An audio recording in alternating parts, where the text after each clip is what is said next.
खुलुमबाय बे समाव बडलेण्ड इंखं टेलिभिजननि स्टुडियोआव आं मिथिका नार्जारी दिनै मोनाबिलिनि गाहाय रादाबफ्राव दङ। बखाजानाव लामा जाब्रबथायजों सानै बिदा फंबायनि जिउ खहा।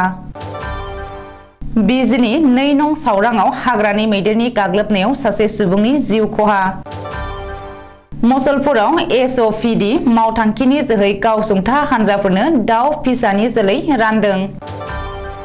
2016 नि नटबन्दी एबा डिमनिटाइजेशनआ गनायजाथाव बुंदों सुप्रिम कर्ट।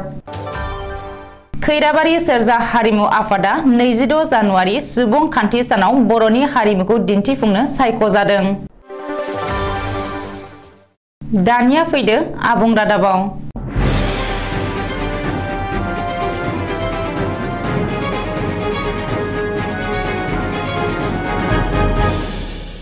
बखाजानाव गिख्रंथाव लामा जाब्रबथाय।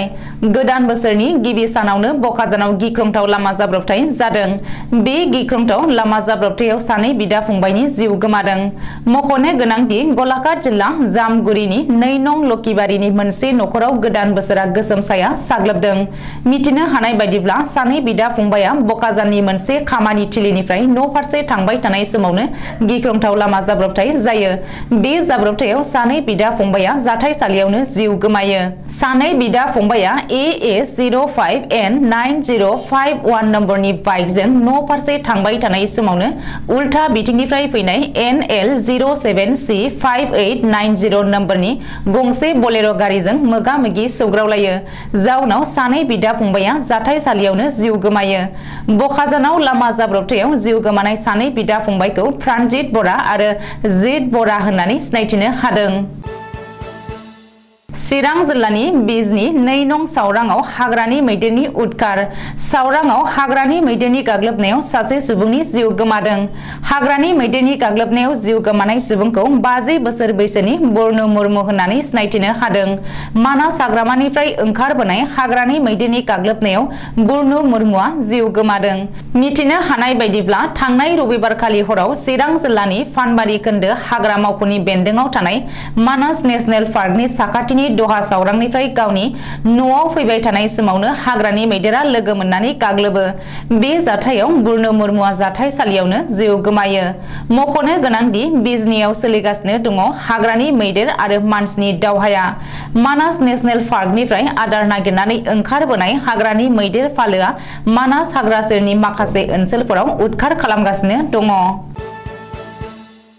बाक्सा जिल्लानि 24 नं मसलपुर बिटिसि बियाबनि सिङाव थानाय खारुवा पिसिडिसिनि खारुवा गेलेग्रा फोथाराव दिनै जुनार फिसिग्रा आरो भेटेनारि बिफाननि बानजायनायाव एसअपिडि मावथांखिनि जोहै माखासे गावसुंथा हानजाफोरनो दाव फिसानि जोलै राननानै होयो मावफुं सोद्रोमा राकेश ब्रह्मआ।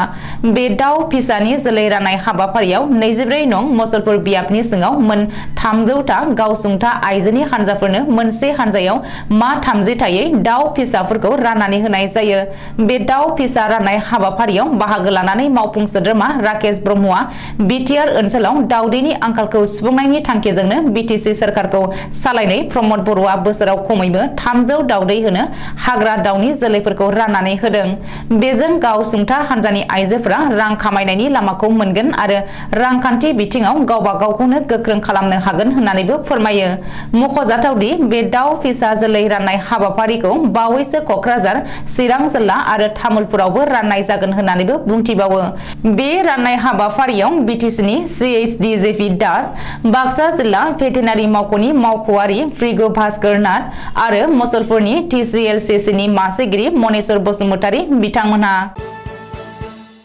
नरेन्द्र मदिजों दैदेनजानाय बीजेपी सोरखारा गोहोआव फैनाय लोगो लोगोनो थांनाय 2016 नि 8 नबेम्बराव हरखाबै 500 आरो 1000 रांनि गोजाम नोटखौ बन्द खालामनायनि सायाव गोजौसिन बिजिरसालिया मोनसे बेन्च कर्टनि 5 बिजिरगिरिनि बिजिरनायजों समबारखालि गनायथि होदों।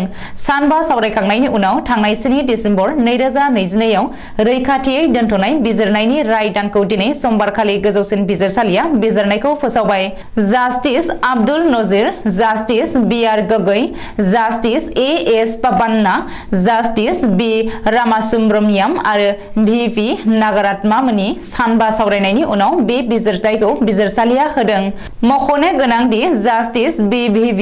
Nagaratmaya सोरखारनि बेरेखायै मसन दैखांदोंमोन मानोना डिमनेटाइजेशन खालामनायनि समाव सोरखारा रिजार्भ बेंकनि गाइडलाइनखौ मानियाखैमोन। फैगौ 2023 मायथाइनि 22 जानुवारियाव फालिनो गोनां भारतनि सुबुंखान्थि सानखालि बर'नि आंगो हारिमुखौ दिन्थिफुंनो अदालगुरि जिल्लानि खैराबारि सेरजा हारिमु आफादा सायख'जादों।